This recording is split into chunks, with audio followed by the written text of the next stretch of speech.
რას გვეუბნება ინტერნეტი და რა არის რეალობა? სწორედ ამაზე ვისაუბრებ ხმამაღლა და გულწრფელად.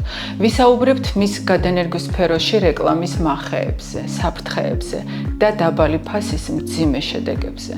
მე პროფესორი დია პაპასკირი, კლინიკა დიამედის დამფუძნებელი და ხელმძღვანელი, 24 წლიანი გამოცდილებით თმის გადანერგვის სფეროში, საერთაშორისო თმის აღდგენის საზოგადოების წევრი 2009 წლიდან, ვუერთდები კამპანიას თმის გადანერგვის შავი ბაზრის წინააღმდეგ. ხანდახან ყველაზე დიდი საფრთხე სწორედ იქ იმალება, საიდანაც ინფორმაციას ვიღებთ და ეს ინფორმაცია მიმზიდველად არის შეფუთული.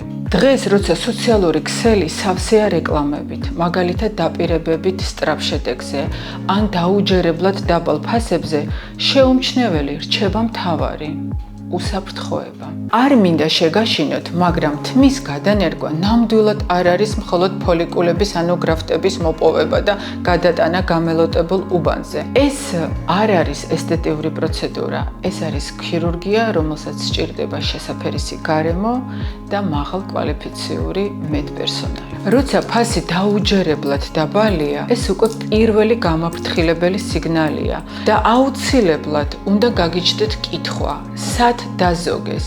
გრაფტების რაოდენობაში, ინსტრუმენტებში, სტერილობაზე, მედპერსონალის კვალიფიკაციაზე, თუ ვინ ატარებს ოპერაციას?